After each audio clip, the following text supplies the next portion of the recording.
Une révolution en marche. Et si nous étions à l'aube d'une révolution médicale? Un tournant qui pourrait changer le destin de millions de patients? Chaque année, 10 millions de personnes meurent du cancer.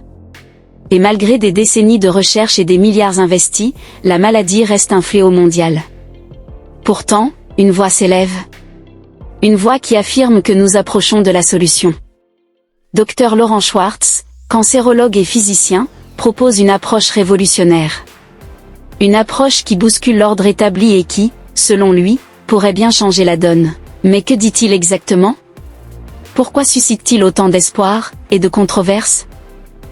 Mais avant de commencer, n'oubliez pas de vous abonner et d'activer la cloche de notification pour ne pas manquer nos prochaines vidéos. Bon visionnage.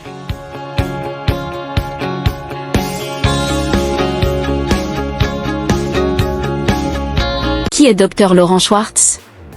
Laurent Schwartz n'est pas un médecin comme les autres. Il n'a jamais accepté les dogmes et les réponses toutes faites. Pour lui, si le cancer tue autant, c'est parce que nous nous trompons de combat. Dr Schwartz, depuis 50 ans, nous combattons le cancer comme une maladie génétique. Mais si nous avions tort? Et si la clé était ailleurs? Infographie montrant l'évolution des traitements contre le cancer, chirurgie, radiothérapie, chimiothérapie, immunothérapie. Les traitements conventionnels ont sauvé des millions de vies, mais ils ont aussi leurs limites. Et si nous pouvions faire mieux? Une théorie révolutionnaire. Pour comprendre la théorie du Dr Schwartz, il faut remonter un siècle en arrière. Un scientifique allemand, Otto Warburg, reçoit le prix Nobel en 1931 pour une découverte étonnante. Les cellules cancéreuses ont un métabolisme anormal, elles utilisent principalement le glucose pour produire de l'énergie. Cette découverte est oubliée pendant des décennies, jusqu'à ce que Laurent Schwartz et son équipe s'y intéressent de nouveau. Leur hypothèse? Le cancer n'est pas seulement une maladie génétique, c'est avant tout un problème métabolique. Selon cette approche, il ne faut pas uniquement attaquer l'ADN des cellules cancéreuses, mais changer leur environnement, les priver de leur carburant. Un traitement simple mais puissant? Pour ralentir la prolifération des cellules cancéreuses, Dr Schwartz et son équipe ont testé un cocktail de molécules bon marché et sans danger, l'acide lipoïque et l'hydroxycitrate. Ces molécules ont un effet puissant, elles bloquent le métabolisme du glucose et forcent les cellules cancéreuses à utiliser un autre carburant, qu'elles ne savent pas exploiter. Résultat?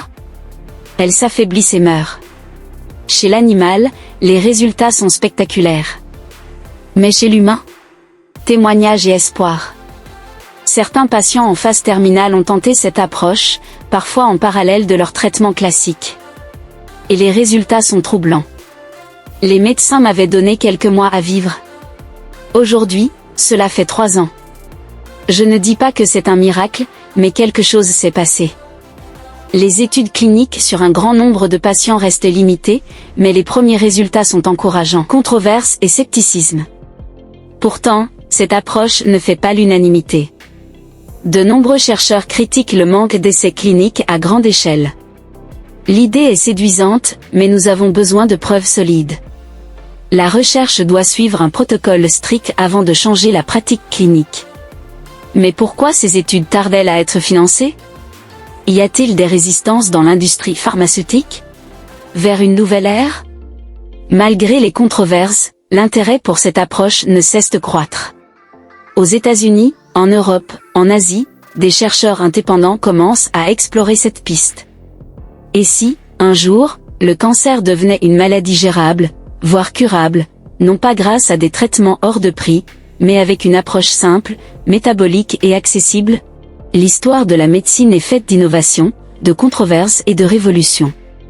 Ce que nous réserve l'avenir du traitement du cancer est encore incertain, mais une chose est sûre, l'espoir est là. Et peut-être, un jour, le cancer ne sera plus une condamnation, mais une maladie curable. Et vous, croyez-vous à cette révolution? Partagez votre avis en commentaire.